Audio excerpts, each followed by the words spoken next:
Hi guys, welcome to my channel. This is Nimesh Bansal, and in this video, I'm going to tell you my coding journey, or you can say how I started coding. So let's get started.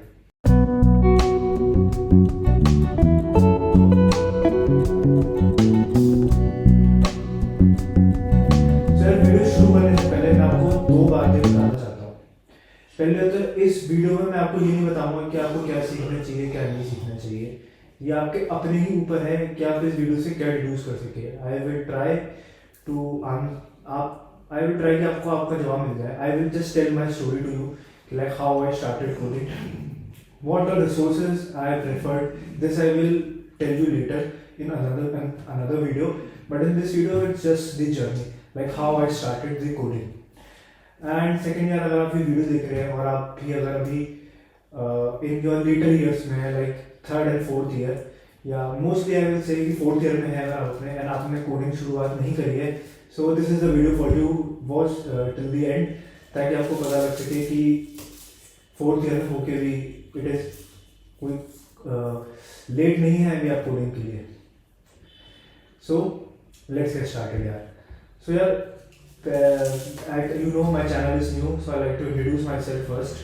I am Nimesh Bansal and I graduated from JP University of Information Technology, Himachal Pradesh in 2021, and currently I am working as a web developer at Media.net.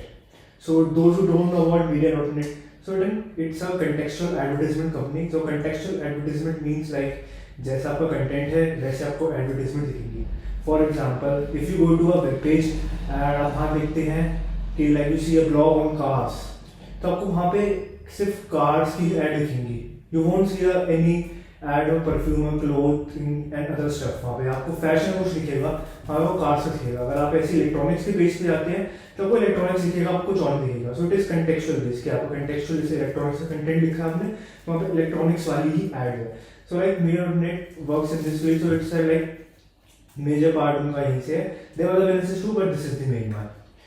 हाँ, so like यार मेरी coding चल रही है. आप जो अलग YouTubers देखते हैं उनकी तरीके से नहीं है. Like they are from IIT NITs, but I am not from an IIT or NIT. As I told you, I am from a JP, and neither like them I started coding in my first year or second year or third year. I started coding in fourth year, and that too 2 महीने निकल चुके थे तब. तो यार आप समझ सकते हैं कि फोर्थ ईयर में है और 2 महीने निकल चुके हैं, तो कितना ज़्यादा समय निकल चुका है. और जहाँ प्लेसमेंट की कोई हमें नॉलेज नहीं है कि कैसे होगा क्या होगा, कुछ नहीं पता. फोर्थ ईयर में आ गए हैं और कोडिंग भी शुरू नहीं करी है, ठीक है, but still I manage to get placement. So यार अगर आप IIT और NIT में जाते हैं तो वहाँ पे क्या होता है कि थर्ड ईयर के अंदर उनके यहाँ पे इंटर्नशिप के लिए कंपनीज आती है. सो उस कंपनी से क्या होता है कि उन लोगों को एक आइडिया लग जाता है कि जब फोर्थ ईयर में उनकी प्लेसमेंट आएंगी तो वहाँ पे क्या सिनेरियो होगा. सो लाइक जिन बंदों की आंखें बंद होती हैं, जो कोडिंग नहीं करते ना, उनकी भी खुल जाती है. उनको पता लग जाता है कि फोर्थ ईयर में आएंगे हम ना, तो हमारे साथ ऐसा ऐसा कुछ सिनेरियो होगा. कंपनी आएंगी हमारे यहाँ पे, हम उसका फॉर्म भरेंगे, अपना रिज्यूमे भेजेंगे, टेस्ट लिंक आएगा, पास कर ले तो इंटरव्यूज होंगे, अदर स्टफ आगे ऐसे प्रोसीड होगा. बट हमारे कॉलेज में ऐसा कुछ नहीं था. फोर्थ ईयर में ही सब पता लगता है, रेज्यूम भी तब बिल्ड होता है, और उसी समय ही हमारा लाइक सपोज पता चलता है कि हमें क्या कहते हैं कि कोडिंग नाउन कैसे होते हैं, कि प्लेसमेंट एग्जैक्टली होती कैसे है, तभी वो एसेंस तभी पता लगता है. उससे पहले कोई आइडिया रखता, और नॉलेज भी होती है तो बहुत ही कम होती है.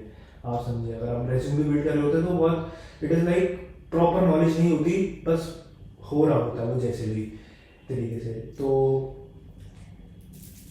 लाइक हमारे साथ ऐसा हुआ था कि जब हम फोर्थ ईयर में आए तो एज यू नो था कोविड टाइम से 2020 का समय था उस समय.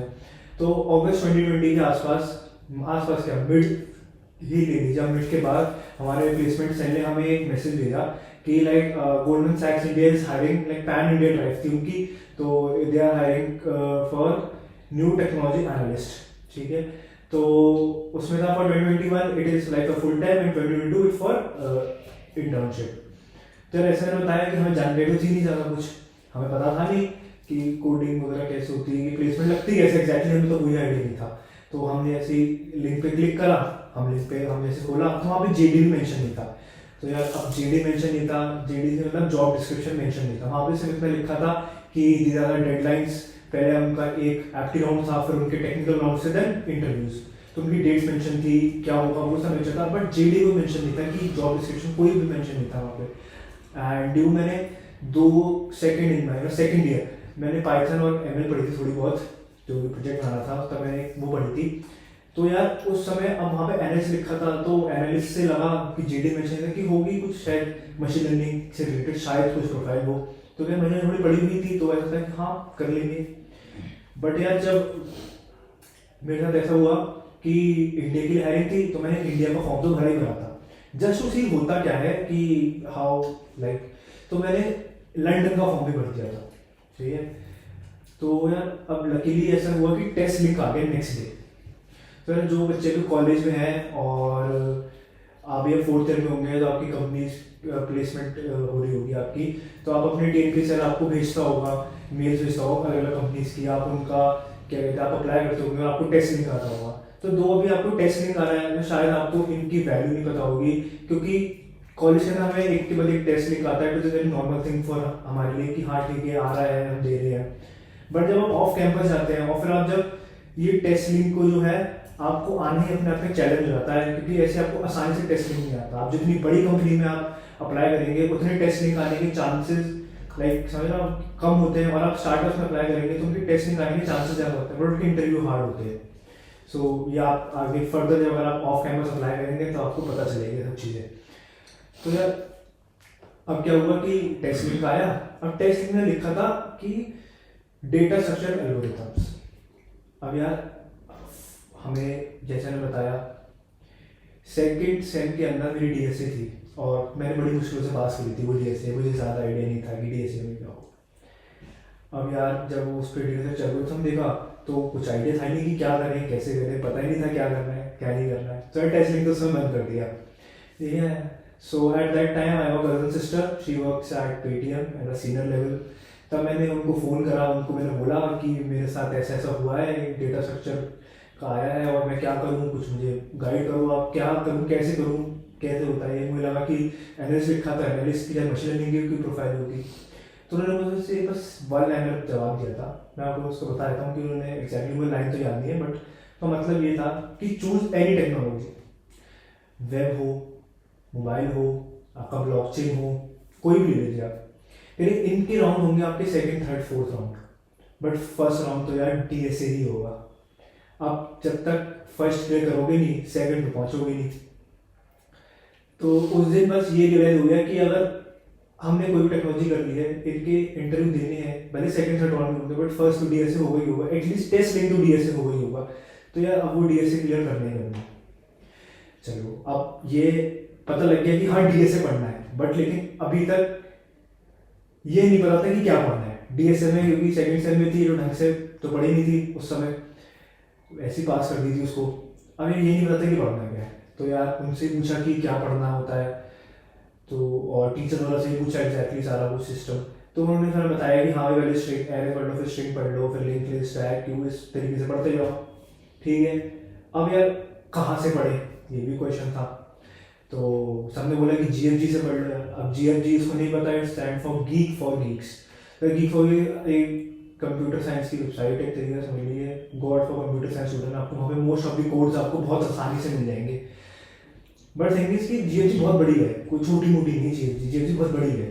अब उसको प्रैक्टिकली सारी करना तो इट इज़ इम्पॉसिबल, ठीक है। फिर शुरुआत करी अलग अलग परम्यूटेशन कॉम्बिनेशन की, हाँ पहले ये कर लेते हैं, फिर ऐसे ये क्वेश्चन लगा लेते हैं, फिर ये लगा लेते हैं। तो यार टोटल 2.5-3 महीने ट्राई करी, जीएफजी ट्राई करा, यूट्यूब से पढ़ा, सब जगह से जितने फ्री रिसोर्सेज हैं उनको पढ़ने की कोशिश करी। बट उससे पढ़ के ये समझ में आया एक चीज़ की जो कंफ्यूजन था वो मेन ये था कि पहले कौन सा क्वेश्चन करें और बाद में कौन सा क्वेश्चन करें। ये सबसे बड़ा जो था एक पेज फंस रहा था कि पहले कौन सा बाद में, बड़ी दिक्कत दे रहा था ये। क्योंकि अगर गलती से पहले ऐसा क्वेश्चन उठा लिया जो जिसका मतलब जब तक वो पहला क्वेश्चन करोगे नहीं वो सेकंड आपको आएगा नहीं। मतलब आपको पहले का लॉजिक नहीं पता था, जो आपने क्वेश्चन इजी वाला था आपको उसका लॉजिक नहीं पता, तो आप हार्ड का लॉजिक तो कहाँ ही बना पाओगे, ठीक है। तो ऐसा होता था कि पता नहीं होता था, तो हार्ड पहले उठा लिया, अब वो लॉजिक बनता नहीं था, फिर डीमोटिवेशन होता था। प्लस उसके बाद अगर प्रैक्टिस सेक्शन में प्रैक्टिस करो और आप उसका ब्रूट फोर्स सोल्यूशन लिखोगे तो वो वहाँ पे ऑप्टिमाइज सोल्यूशन मांगते हैं, तो आप पे टीएलई आ जाता है, या पे सबमिट ही नहीं होता था। तो यार इस चक्कर में डीमोटिवेशन बहुत होता है, ये नहीं पता पा रहा था कि पहले कौन सा क्वेश्चन करें और बाद में कौन सा क्वेश्चन करें। तो यार अब ऊपर से लैंग्वेज बैरियर भी था कि I used to code in Python, क्योंकि सेकंड ईयर में पाइथन पढ़ी थी। अब उस समय क्या था कि पाइथन के अंदर ज़्यादा क्वेश्चन के आंसर भी अवेलेबल नहीं थे, या तो आपको सी प्लस प्लस या जावा में हो तब आप उसको कन्वर्ट करो पाइथन में तो काम बनेगा, वरना तो वो भी नहीं था। तो डायरेक्ट पाइथन के मिलते भी नहीं थे। और उस समय पाइथन में डीएस का कोई कोर्स भी नहीं था, कुछ नहीं। आज तो मेरे ख्याल से पाइथन में डीएस के कोर्स आपको साइंस से मिल जाएंगे, बट उस समय नहीं थे। तो यार अब क्या करें क्या करें, और लोगों से पूछा, करा, बात करी। तो ये था कि सी प्लस में जावा में से कोई कोर्स लेना पड़ेगा, तो तभी डिसाइड करते कि पेड कोर्स तो लेना ही पड़ेगा एक कोई। तो फिर एक कोचिंग इंस्टीट्यूट का सी प्लस प्लस का डेटा स्ट्रक्चर का पेड कोर्स खरीद लिया। टोटल 4 मंथ्स का कोर्स था वो। कोर्स करने से ये अच्छा हो गया कि टाइम बाउंड हो गया मेरा, कि हाँ भाई इतने से इतने समय पढ़ना है, ठीक है। और जो मेन इंपॉर्टेंट क्वेश्चन थे उनके जवाब मिल गए कि क्या पढ़ना है और कैसे पढ़ना है और कौन से क्वेश्चन पहले लगाने, कौन से क्वेश्चन बाद में लगाने। ये जो मेन सवाल थे ना, जिसका शुरुआत से मैं जवाब ढूंढ रहा था, वो मिल गए थे। तो जब वो जवाब मिल गए तो फिर कोर्स करा। Now it is all about self practice. आप प्रैक्टिस करिए, उनकी खुद की उनका प्लेटफॉर्म था प्रैक्टिस करने के लिए, वहाँ पे प्रैक्टिस करी, ठीक है, और जगह से प्रैक्टिस करी, ठीक है। उस समय भी I refer still used to refer YouTube videos and all this stuff. तो यार ये कि उस पीरियड में जब 4 महीने लगाया करा तो कॉन्फिडेंस आ गया। एक तरीके से आप समझ लिए कि क्वेश्चन बनना शुरू हो गए, जो लॉजिक बिल्डिंग होती है ना, वो लॉजिक बिल्डिंग शुरू हो गई। एक बार आपकी लॉजिक बिल्डिंग शुरू हो जाती है तो देन इट इज लाइक आप प्रैक्टिस करती है, and consistency is the key. एक दिन में 10 इज नॉट इम्पॉर्टेंट, हर दिन 2-2 इज इम्पॉर्टेंट। ये बहुत जरूरी है, इस बात का ख्याल रखिएगा कि अगर आप 10 क्वेश्चन एक दिन में लगाएं, सोचे कि चलो 4 दिन नहीं करते हो फिर एक दिन इकट्ठे 8 कर लेंगे या 10 कर लेंगे, ऐसा मत करें। रोज 2-2 लगाओ, वो ज़्यादा जरूरी है। जब इसी चीज़ को दिमाग में रखते हुए करा कोडिंग करिए। अब कोडिंग तो हो गई, चलो अब प्रोजेक्ट भी चाहिए होते हैं। अब ये उस समय था कि जब कोडिंग कर रहे थे, उस समय कॉम्बिनेट में इंटर्नशिप भी थी हमारी, तो सुबह इंटर्नशिप लगा देते, शाम को कोडिंग करते थे। तो जब करा ये सब इतने ज़्यादा हेक्टिक हो गया था, शेड्यूल बहुत ज़्यादा, बट स्टिल क्योंकि करना था, प्लेसमेंट चाहिए थी अच्छी जगह पे। और वो यार अब क्या था कि रिज्यूम बिल्ड करने के लिए कोड वो चाहिए थे, प्रोजेक्ट। तो यार प्रोजेक्ट के लिए अब जितने मैंने जेडी वगैरह पढ़े थे और जगह पे, वहाँ पे ज़्यादातर वेब डेवलपमेंट की चीज़ें ज़्यादा मांग रहे थे वो लोग। तो यार मैंने क्या किया, और लोगों से पूछे किस में बनाऊँ मैं प्रोजेक्ट, तो उन्होंने वेब डेवलपमेंट बना दो, ठीक सा रहता है सिस्टम। मैंने कहा ठीक है। मैं यूडेमी पे गया, मैं एक वेब डेवलपमेंट का कोर्स परचेज किया और वहाँ से मैंने वेब डेव थोड़ी थोड़ी मैं सीखता चला गया। At the end of the 1.5 महीने लगाया वो course. At the end of that course like 2 अच्छे प्रोजेक्ट मेरे बन गए थे, कोई दिक्कत नहीं आई थी। उसको मैंने अच्छे से एक्सप्लेन करके भी रिज्यूम में उसको फिट कर देता। तो यार उसके बाद तो it is just all about self practice and consistency, and I used to apply at different places. रोज 5-5-6 जगह आई यूज्ड टू अप्लाई। करते यार 2-2.5 महीने बाद I hit Meetup net. So if you want to see कि मैं कैसे मीटअप.नेट पे रीच आउट किया and like how my interviews went, so you can check the link in description. आप वहाँ से आके वीडियो देखिए आराम से, आपको वो भी आइडिया लग जाएगा। सो यार यही था कि टोटल की मैं 4th ईयर में कोडिंग शुरू करी, and it took me like around 6 months of coding and like 4 months of applying. जो है अप्लाई में 6 मंथ्स ऑफ कोडिंग सीखने में, और उसके बाद वो उसमें प्रैक्टिस वगैरह चलती रही थी, वो सब मैंने उसमें इंक्लूड कर लिया। तो ये सब था। तो ऐसा है कि अगर आप 4th ईयर में भी है तो आपको हताश नहीं होती है, आराम से बोलो बोर्ड यार 6 महीने सीखो, फिर अप्लाई करते रहो, लग जाता है कहीं ना कहीं। दो इट इज ये है कि अगर आपको बेस्ट रिजल्ट चाहिए, start doing coding in 1st और 2nd ईयर। ताकि ऐसा होता है यार, अगर आप 1st-2nd ईयर में करेंगे तो आप ज़्यादा चीज़ें एक्सप्लोर कर सकते हैं। You can go into competitive programming, so वो वहाँ पे that is a different line, वो आपको फिर देखना पड़ेगा और आगे। तो it is like you can explore more things, you can have more opportunities earlier, ठीक है, अगर आप करेंगे तो। बाकी 4th ईयर में तो कोई दिक्कत नहीं है, हो जाता है आराम से, ऐसी कोई दिक्कत वाली बात है नहीं। सो यार, तो if you like my video do subscribe to my channel, और वीडियो लाइक भी कर देना यार।